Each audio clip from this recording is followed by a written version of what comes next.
right, so we are live. Have not done a video or a live stream or anything in quite a while. Excuse the adjustments here that are being made on the fly. Excuse the wrinkly shirt. You know, again, done on a quick second here. Um, Maybe just a few minutes here, and we will start actually talking about the actual topic, just to maybe get a few people in here, and of course, coming back. Coming back to YouTube, coming back to doing live streaming. So, yeah. Saturday, of course. Apologies to all of the people that have, been wondering where I've been and what I've been up to. But I think every once in a while, after years of YouTubing, it helps to take a little break. It helps to get your mind right. It helps to return some motivation, and been wanting to do it again, but finding the time. So now, after some time off, it is nice to be back. So why China's economy, will never return? That is the topic of the video. I'm actually using just a YouTube stream here, so not able to put anything on the screen. I don't think. So you just get to see this ugly head, unfortunately. But why China's economy will never return? Now, I want to start by saying that for those people that don't know, my job here has been, for a financial consulting company, business consulting. And one of the things that you do is, of course, in business consulting, is you contact businesses and you speak to them about the problems that they're having here in America. As you could imagine, during COVID, after COVID and things like that, the major problem that a lot of companies here in America were facing, of course, was supply chain issues. That being getting products from China to America. And for those people that know anything about the economy of China, you know that China is largely an export country. They raise their GDP based upon the fact that they can sort of kind of raise their exports to astronomical levels, essentially. China for a long time produced pretty much everything for the world at low cost and exported. And when COVID hit, it happened at a moment's notice, right? It happened when no one really expected it. It was very quick. So there were companies all over the world, as you could imagine, that had been living off of the import-export trade between China. And what we're finding now is quite the opposite. A lot of companies that depended on China to export to them have failed. They have died. For those that don't know, over the last couple of years here, we've lost like 500,000 businesses, in America. We've lost like 500,000 businesses. That's something that affects our country, of course. But the thing is you look at a lot of those companies and you say, who are these companies? What are these companies doing? We find that a lot of these companies that failed are companies that were really dependent on China. Now, of course, there's still an astronomical amount of companies here in America that depend on import-export from China. But we find that it's changing. A lot of these companies have found other suppliers. They've found other countries to supply directly to them. We find that a lot of these companies that have survived off of the simple fact they changed the way that they do business. A lot of these companies have started to manufacture here at home, or have decided to purchase from countries that manufacture and pass that cost, of manufacturing on to the customer. One of the reasons that we know, one of the reasons that we know that this is happening is just for the simple fact that China has been raising their exports exponentially. We find that the percentage that they're raising their exports to be higher and higher and higher, and they continue to raise it higher and higher and higher. But the interesting thing is that even the GDP growth percentage that they report is not really going up, even for the GDP that they report. And we all know that the GDP percentage that China reports is not entirely accurate. It's not entirely realistic. The way that they calculate their GDP is not really the same way that many other nations calculate their GDP. Plus, there's just overall questionability of if the simple fact that they're giving you accurate numbers, the system in China doesn't really promote honesty, of number reporting. And when you have a single watchdog, being the government, of course, to check these numbers, and there's no one checking over the numbers that the government is reporting, you essentially have, a skew of what's probably realistic, right? So we know that even though that China has been raising exports exponentially, you're talking about 7-10%, the GDP growth is still not back to where it was. And in all honesty, I don't think that it ever will be. I think one of the issues has because because so many companies have went under and so many companies have replaced who they're using for import export.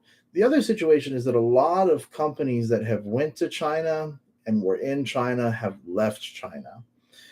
You know, they're talking about even General Motors, how General Motors has went to China and how they have struggled over the past years, how this brand has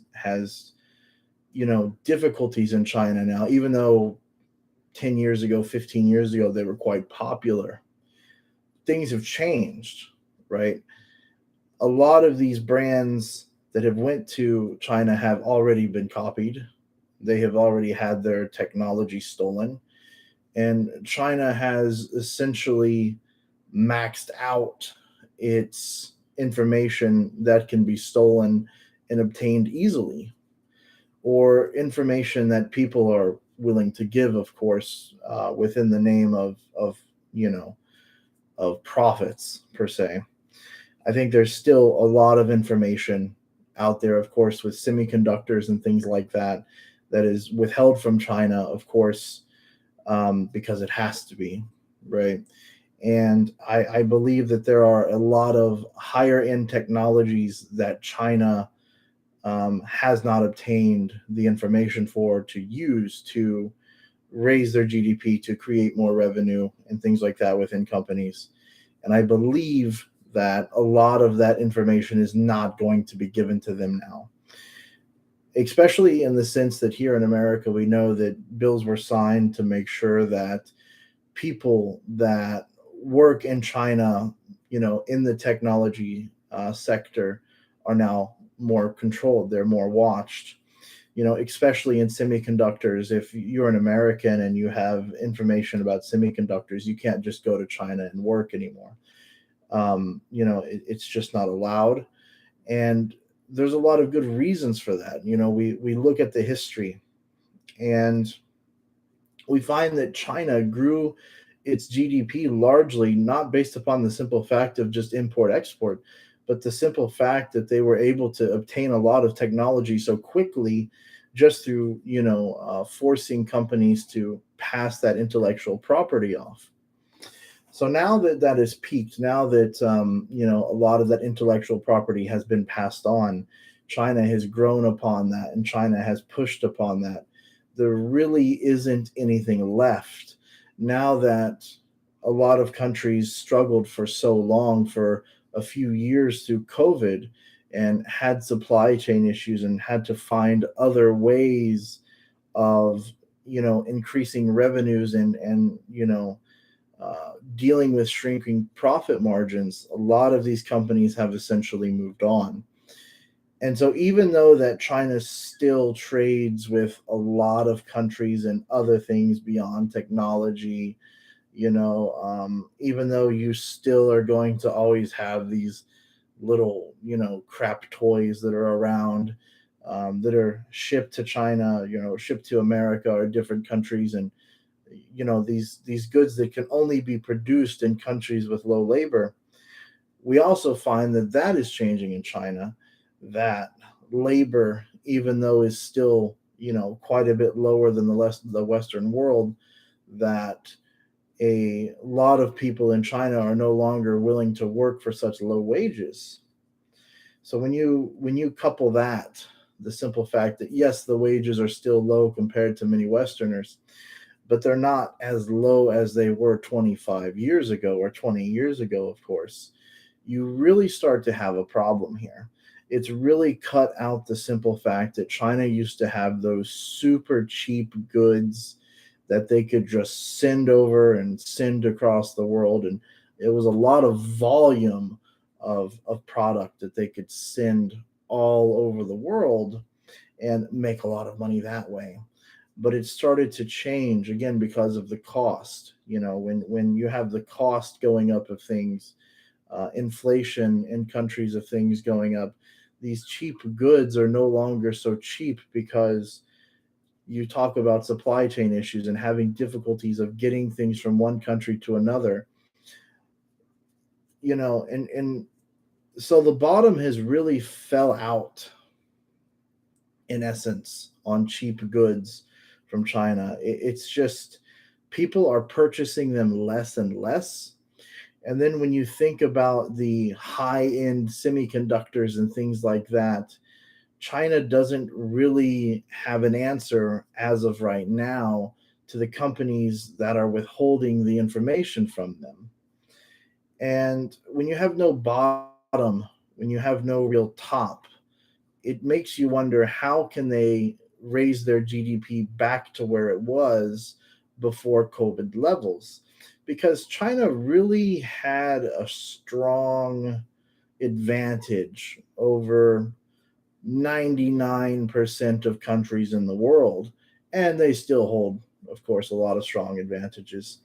But they had an absolute power in trading, of course, much like America does, against a lot of these countries that have really seemed to wane. It has seemed to fall off because when you look at the way that inflation is working in the world right now, when you look at how the cost of goods are going up so much, and you realize that a lot of the cheaper things that China would import and export are no longer to be imported and exported at a good price, you realize that these objects, these things are going to be purchased less and less and less. So the question is, of course, is what is that solution? What does China do to raise its GDP? That, of course, you go back to the problem of the simple fact that China's GDP is largely based upon its real estate, also, which is again overly inflated. You see, that's one of the large problems is when you have a country that's based upon export, and then a country where a large part of their GDP is also based upon real estate, which is overly inflated. China, of course, tried to deflate the US dollar in the sense of they wanted to create their own dollar, and to have the world use the Chinese renminbi as a form of currency. And the world is still just not ready to move away from the renminbi, and or move away from essentially the US dollar, the petrodollar. We see more people moving towards alternative currencies than we do towards the renminbi. We see more people moving towards gold. We see more people moving towards cryptocurrencies than we do actually trusting something like the Chinese renminbi. You look at countries like Iran and Russia and China all pushing for a different currency and failing. Russia's currency, of course, is like, it's like dog poo poo. It's worthless. It has no value whatsoever. And now the Chinese renminbi, of course, is no one really cares for it. It's so controlled and pushed down by the Chinese government that no one trusts it. No one trusts holding the Chinese renminbi. Nobody wants to play with a currency that is so manipulated. So when you have a country, again, to go back over everything, where they can't even raise their GDP by export, they can't raise their GDP, of course, through the real estate, because the real estate's fake, because the real estate's propped up, and Chinese people can't afford to even move to a city.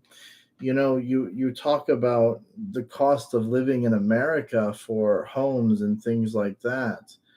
And then you look at the cost of what it is to say Guangzhou, Beijing, Shanghai, Shenzhen. Um, it's even worse, For me living down here in Florida, and I look at the cost of homes. You look at the cost of homes in China, and it's astronomically worse. You know, so how does China get its GDP level back to what it was pre-COVID? And I think the answer is that it doesn't. Not because it doesn't want to, not because of even Xi Jinping, who is a horrible economic leader for the country, but because they can't. It's not going to happen. People have moved on. The renminbi is not wanted. The Chinese people are wanting more and more capital, more and more income, more and more financial freedom. And the days of import export of junk goods at low cost are over. The days of countries, being able to just for people to just go to China and produce all these goods for little to nothing, and then ship them to America or to the UK or whatever for little to nothing. Those days are over. At one time in China, you could go to a a vendor, pick out 5,000 of something, and have them ship it to America at no cost because it was subsidized through the government. But the cost has gone up so much that even the government doesn't subsidize the cost anymore. And then in retrospect, on the other end of it, you have the situation where China still has a unfair trade advantage, that it continues to have sanctions on products of import that Chinese people are paying so much for. Again, to speak about something like General Motors and their vehicles in China, essentially one of the reasons that they struggle is because they're usually 25% more expensive because of the tariffs, because of the tax. you know you can't even purchase a good vehicle in China at a decent price because of these tariffs, because of these taxes. And when you look at Chinese vehicles, have they gotten better? Sure, they've probably gotten better, but are they amazing? Are they where they should be? And the answer is no. You might be able to purchase an expensive Chinese vehicle and it might be pretty good, but it's not going to be great, you know. So again, is China going to raise their GDP back to where it was, even though I believe that they essentially lied and it was overly inflated anyways? The answer is no. It's not going to happen. So, no, it's not going to happen. 20 minutes in here, I'm going to read some comments. Probably not going to stream for a whole hour, but it is, again, nice to come back. Jerry, long time no see. Yes, Jerry, I don't know how Jerry always manages to find me online or find a way to send me a message, but congrats to Jerry. This guy has been around for a while. He's always been a dedicated viewer. I appreciate it, man. I really do. I need to spend some time talking to you one of these days.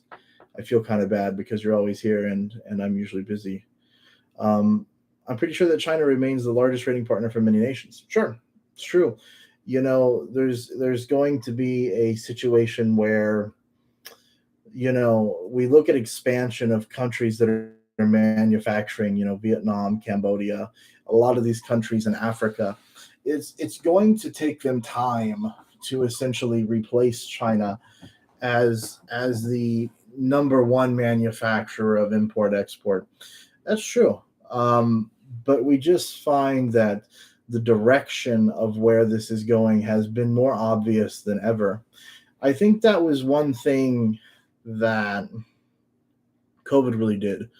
COVID really sped up a lot of things in the world. They forced a lot of things that could have been 15 to 20 years away, to really be within 3 to 5 years. And a lot of that, of course, is companies leaving China, people leaving China, businesses just deciding to find ways around China. Um, you know, and COVID, good or bad, however you want to look at it, I guess it's obviously bad, but it's sped up the decoupling of China, the Chinese government, in my opinion. I don't see how people from an economic situation could largely be in support of Chinese government because of the job that they have done is so poorly. And I think that the situation with COVID has made that more obvious than ever. Have you seen Peter Zehan on China? Yes, I have. I haven't. Yes, I've seen it. Um, I still watch China videos to a bit, even though I have really taken a break largely. I haven't, really cared to respond or to make any videos about it. But sure, I still keep up on a lot of that stuff.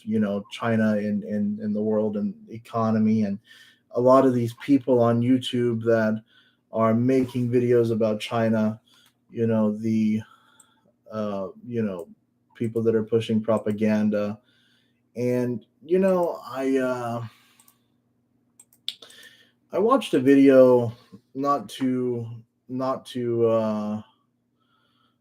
um, not too long ago of the living in China guy, you know, and it was pretty funny because again, I still watch those videos, you know.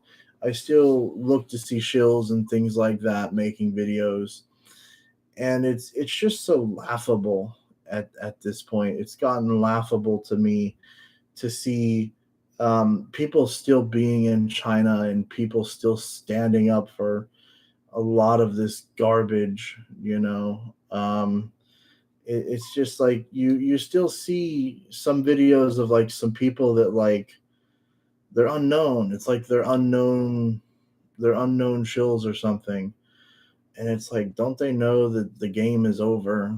That people have, figured out the truth. Don't they know? Um, it's just crazy, you know.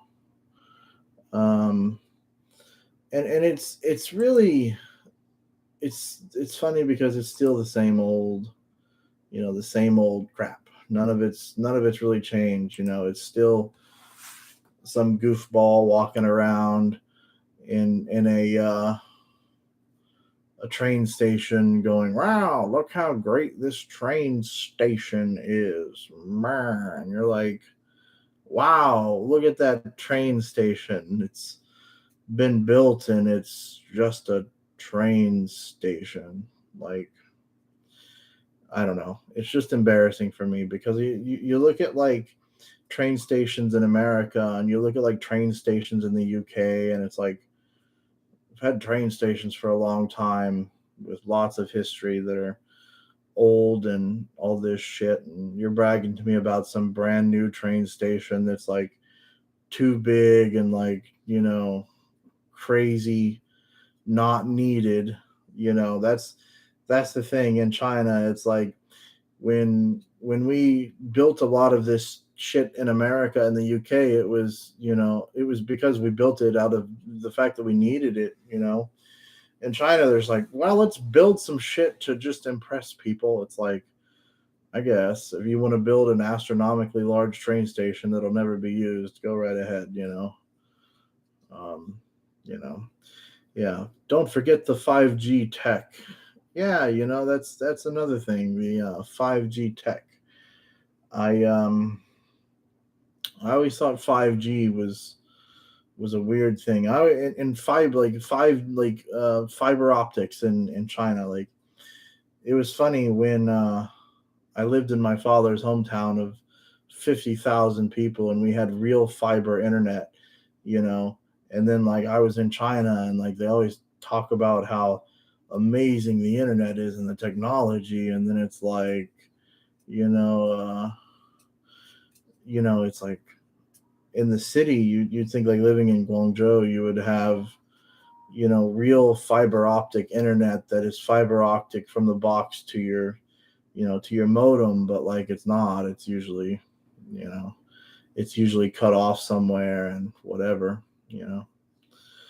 Trains in the UK, you don't need your ID card to get on the train. Yeah, that was one thing that always stuck with me was in a lot of countries you just buy your ticket and you just get on the train. And that was the thing about every time I went to Japan, was it was just so easy to travel around. And I was like, this is great. You buy your ticket, you get on the train, and like, you don't have to like show your passport, and like you don't gotta like take off your shoe and like put it up on the desk and be like, this is my shoe. And then they have to like smell it and like scan it and make sure that it matches your foot and that you actually wear it. It's like, that kind of weird technology is this? But like, China just, they take it too far, where it's like in Japan, they've learned that sure, sometimes your freedoms can be taken advantage of, but you can't give up your freedoms. It's just, we made that mistake in America, right? When terrorists, essentially attacked whatever. We're not getting into all that, but when the terrorism thing happened, we started requiring people to, have all their baggage checked and to go through all this stuff, and we lost a lot of freedoms because of that. But like in China, it's to the extreme. It's crazy. Um, Infrastructure design in China is really nice. Sure, it's really nice. I think that's the thing is like, if you want to pay for that stuff, and you want to design it, that's great. But I think a lot of the other things to understand is that a lot of that stuff in China that's really nice and really beautiful, it's designed by other people. It's designed by architects from India or architects from America or somewhere else. It's the design is one thing. It's just mostly the fact that they've paid for it, that the Chinese government has paid for it. They've used Chinese labor, which is, cheaper than a lot of other countries to pay for it. It's not to say that we don't have issues here in America with certain things. It's like, they're wanting to build some train system, high speed train system here, and it's already like 8 times over budget, because like people here want to be paid so well, and then you've got like some corruption shit, and you know you can get away with that in China because you've got these people that you can force into working for little to nothing, and you have a government with absolute power. You know, um, so it's easier to just purchase your own transportation in America, and it's much more comfortable anyways. Why would you really want to ride a train where you stuck with 80 million other people and some dude sitting next to you hasn't, put on any deodorant? You know what I mean? Like, it's so overrated anyways. What the hell was with Lele's vid Trump the poo? Who knows, man? You know, he's really a person. I never kept up on him much. It's just not my style. Like, I sent him messages a long time ago and kind of talked to him, but like just not my style of video. Um, Definitely a talented individual in certain ways, but just not my style personally. But there has to be people that make those types of videos for people. So, any plans to go back to China? That is a great question. Definitely not to move. I wouldn't mind going back to visit China, and things like that. But to say that is there like a real plan that's been written down and we're gonna do that? No, there's definitely not. I have to be honest. There's so many places out there that I would prefer to visit before China. To be honest, I would prefer to go to Japan again before I went to China. But that being said, now that I'm back on this side of the earth, I really want to do a lot of South America. You know what I mean? I would really like to go down to South America, do some traveling down there. I know my channel is not really a travel channel, but I would like to start adding some travel videos in, and kind of discuss not just China but other countries. I have this idea of I always want to like kind of distance myself from China discussion, but I realize that China discussion is always going to be a position in my life, and so it's a strange thing of balancing that, all the time. Um, been following how Jayo has been living large on CCP, even vacated Key West. Yeah, I mean, Jayo, if he's down here in Florida, he should come visit. He should say hello, and it's a you know it's a situation of that'll never happen, but even I would give Jayo a chance to, and have always given the shills a chance to explain themselves, and it never works out because it's always just about selling yourself out for financial reasons. If I can speak English,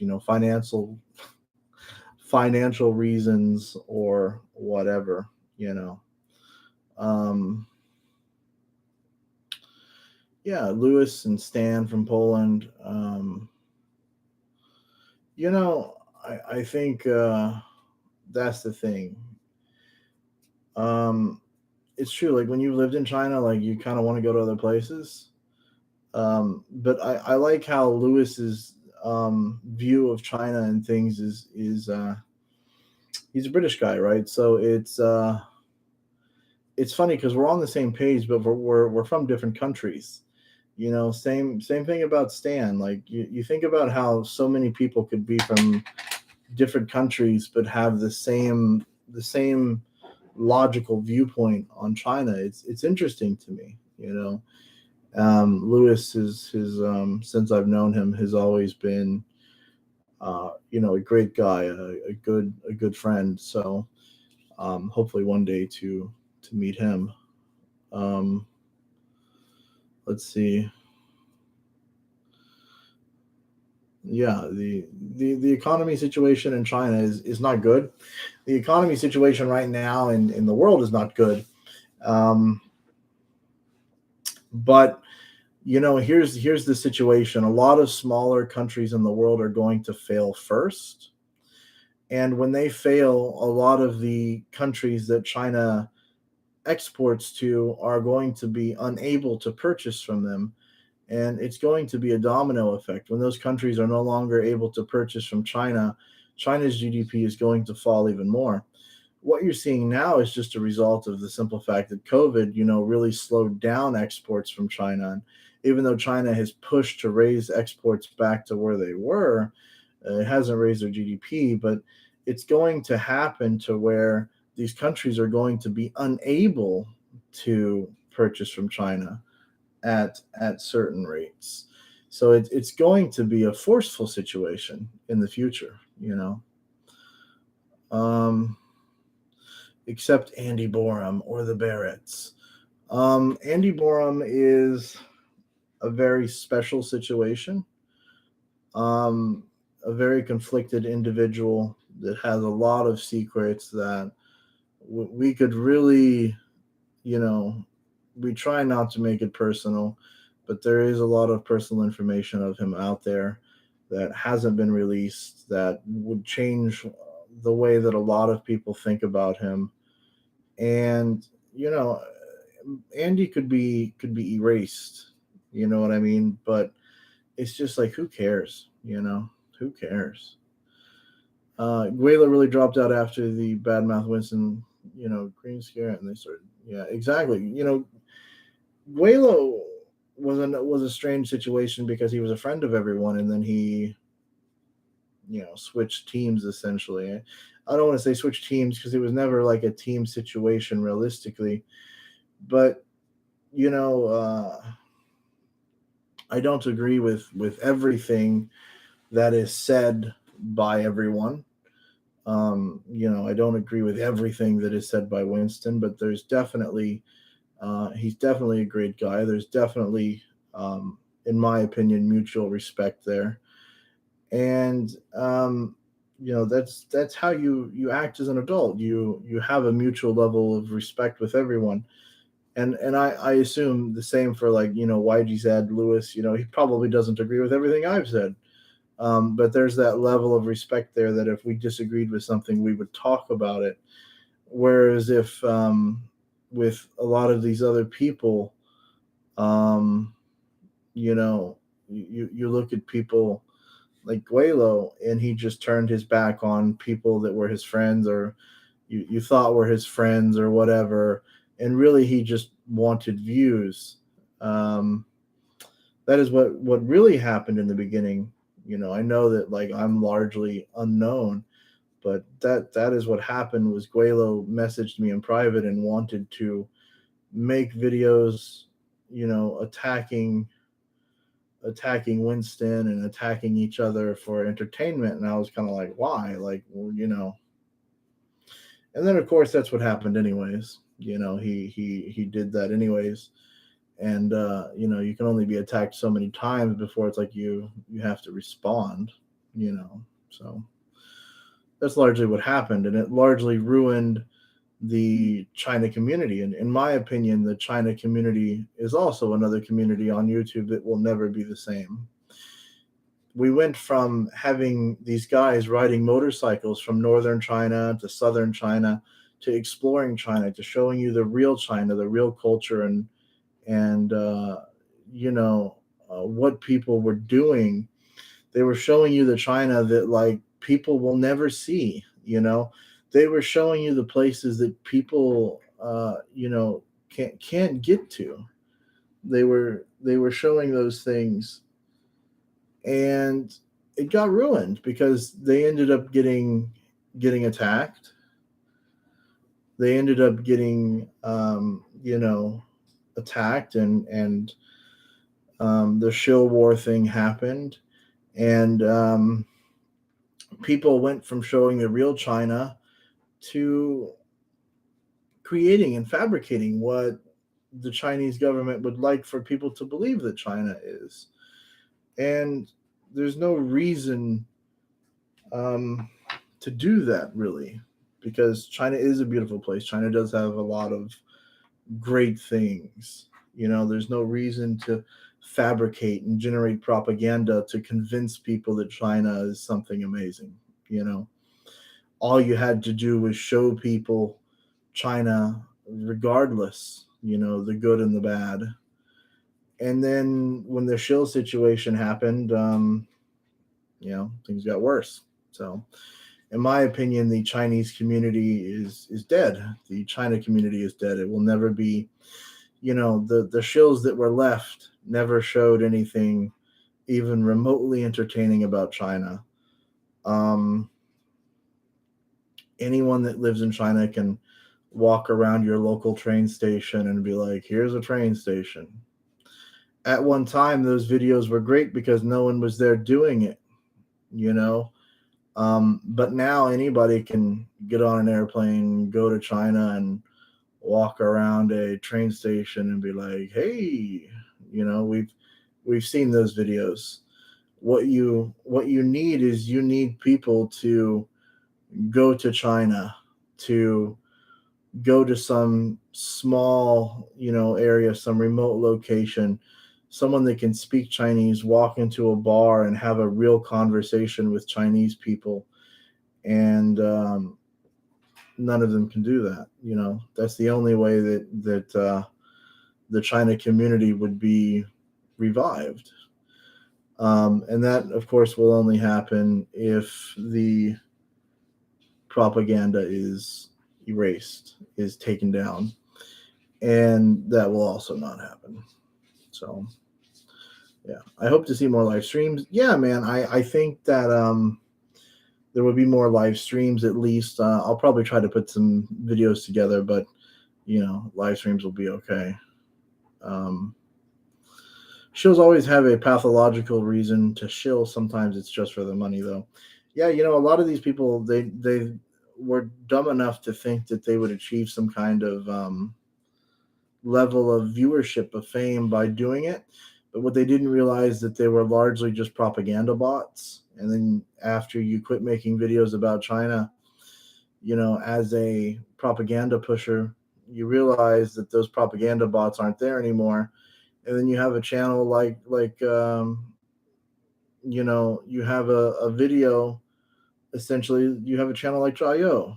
You have where you've got all these subs, and then you put out a video and it gets 100 views. It's like, what do you do at that point? Well, you essentially sold your soul and you pushed for a bunch of view bots, and that's what you wanted, and that's what you got.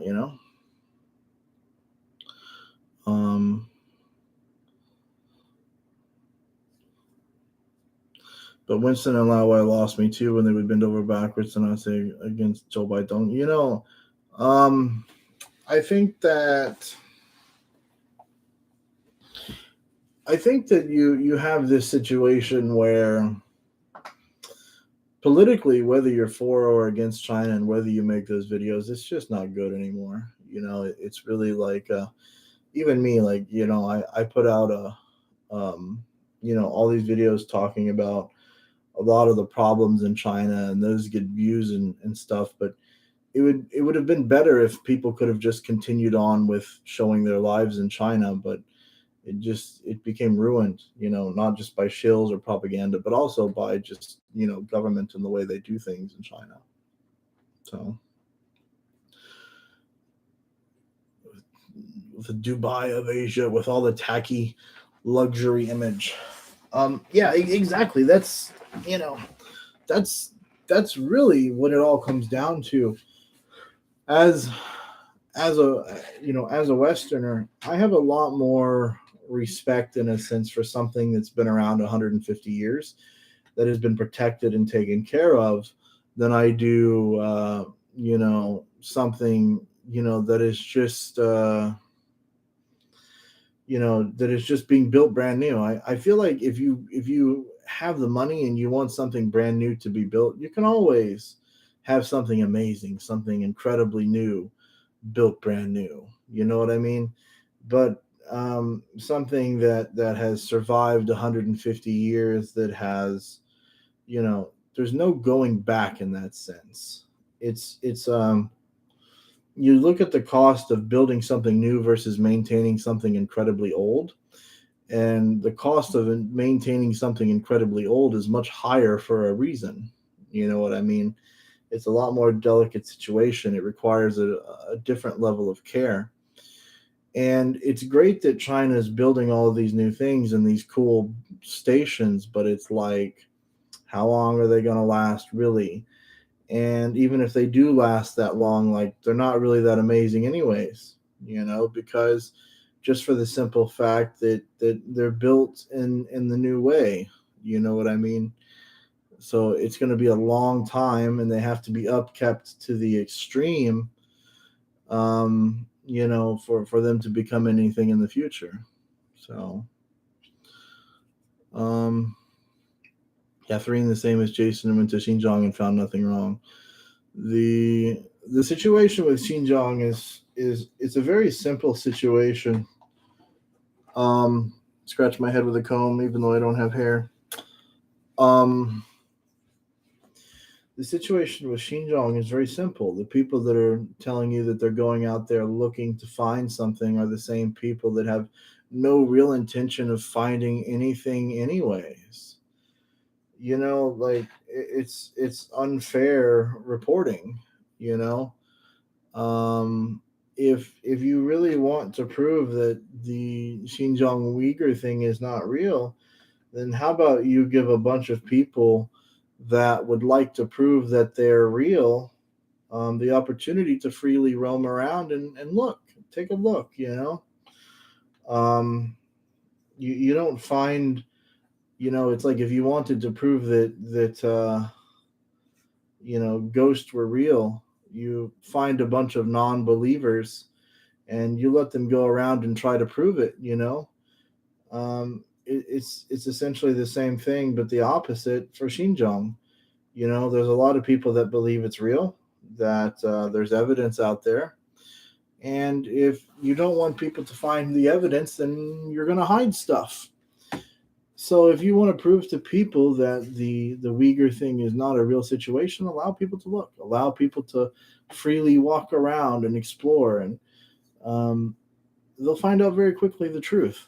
You know, um, it would be like me trying to say that homelessness in America doesn't exist. Well, if I never drive you to the right places in America, you might be willing to believe me. But if I allow you to drive your own car and drive around, you're going to find homeless people, you know? Um, that's just the way that it is, you know? You have too many controlled events of, yeah, we're going to prove that the Uyghur situation isn't real. Hey, come here to this bazaar where we've got the same grandpa that's been dancing for 10 years. It's like you're not proving anything. So, yeah, exactly. See the Nathan 99 guy, like, see, it's such a it's a song and dance show, man. It's like, let people actually look around. We're tired of seeing the same thing over and over and over, and it doesn't prove anything. Dashan. I feel like Dashan,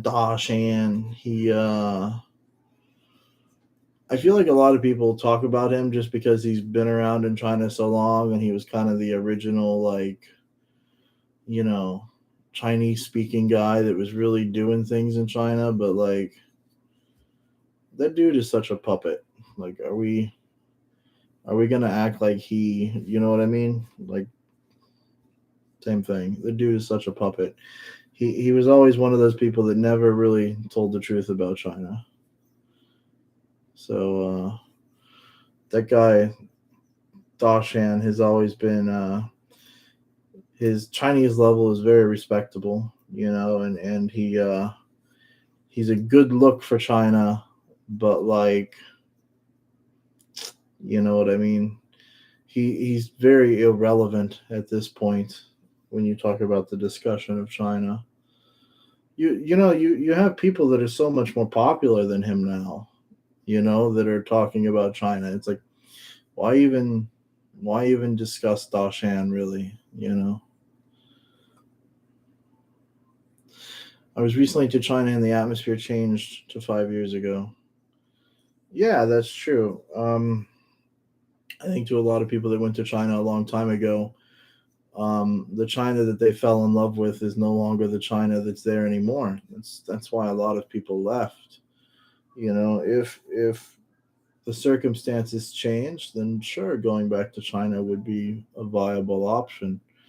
You know, um, but as of right now, it's not, because the circumstances haven't changed, and I wish they would, but that's probably a long ways from now. And by that time, I'll be old or super old or dead.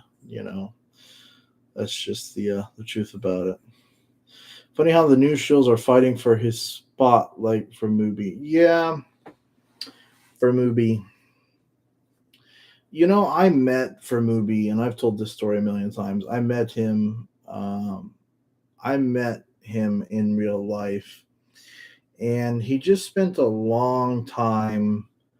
He really just has a chip on his shoulder about Winston and Lawa 86. And, he really wants to be that source of information that people come to for China. And when I talked to him, he talked about how his city or his town or whatever had like given him an award or whatever, and he just wants to be he wants to be that ultra foreigner, the ultra China foreigner. There's a lot of those people that they want to be the foreigner authority, like, ooh, he's the foreigner that everyone looks up to. And I never really cared about that. When I was in China, like, I was there because, like, I had a wife, and I had a job and that type of shit. Like, I'm not trying to be like the ultra super foreigner guy. you know I made videos about China because I was in China. um, I enjoyed showing people China, good and bad. And for Mubi, for whatever, just he really had a chip on his shoulder. He would talk about, how he disliked other people, and he would talk about how he, had found success and they had given him some award. And he to be honest with you, a lot of the people that he became friends with are the same people that he sat down and, when he ate with me, talked shit about them. He talked shit about the Waylos, he talked shit about the Jayos and all these people. And in the end, when it got to the point that as long as any of them would accept him, he would accept their friendship, even though he talked shit about them. You know, um, so just really attention seeking. And he's a harmless guy, of course, but um, just really, because of his past, of where he comes from, he really doesn't have, you know, a better place to go. He doesn't have an alternative. So it's like it's either that or he go back to his home country, which, if you know where he's from, is not really an option because it's just extreme poverty. He would never be anything there. But at least in China, he's the La Wai. He's got that at least. Um, Jayo really lost it and made a big video mistake making a video denying he was shilling. He made a mistake in just shilling. Here's the thing, the honest truth. Jayo is not a dumb guy. He's he's a white dude. His wife is very wealthy. Beautiful family, beautiful daughter, all that stuff. This guy has the most opportunity out of anyone to make great videos. This guy, the dude bought a van to drive around in the United States, an expensive van. He can afford the greatest equipment. He could hire an editor. Like, this dude could make super amazing videos, but he chose the route of shilling. When you can show China, you can make travel videos in China without shilling. All you have to do is just travel around and make videos and show people the cool stuff. That's all you have to do. You don't have to be political. Yeah. Um,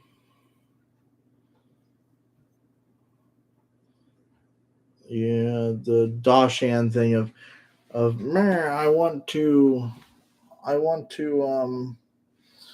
bridge the gap between the West and China." That's not going to happen. It's impossible. You have a government in place, a type of government that doesn't work well with other types of governments in the world. And the unfortunate truth for China is the simple fact that most of these governments aren't communist, Marxist, weirdo governments. They're not of those types of governments. And they just don't fit, very well. So, sorry, the bridge will never be gapped because the rest of the world will never run their country like China does.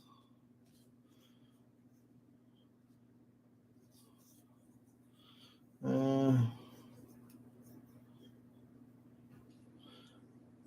Winston did mention the aspect of coming. Yeah, that's the thing. Even Winston, like, I don't I don't blame Winston at all. For same thing for Mubi. I don't blame him from moving from one country to China. Just like I don't blame Winston, Serpent today, from moving from South Africa to China to America. I don't blame him for bettering his life. But I think you have to make sure that you don't get lost along the way, and that's the thing that the shows did. They definitely got lost along the way, and they forgot where they come from. They forgot the truths about the freedoms of China and how China is, and they wanted to change the truth of what China is to try to make it sound like they made the best decision in moving to China, when maybe that was a better decision than staying where they were at. But it's not the best place in the world by any means. It's definitely not even close. You know what I mean? Chayo can afford all this equipment, but it doesn't matter because all he does is film himself. Yes. I've said this in so many videos. If the man would just, and I say this as a person that's been on a live stream now for an hour, and you can only see my face, but if he would just turn the camera around once in a while and show us where he's going, show us what he's doing, show us the places that he's visiting, it would be incredible. He's the only guy I know that could contact aliens from outer space, have a camera in his hand, and only get a recording of his face. It's like you have the ability to change everything, and he only records his face. That's all he does, you know. And I can do that because I'm sitting in a room in front of a door, you know. But when you're out there and you have the ability to show amazing things, you have to show those amazing things. Um,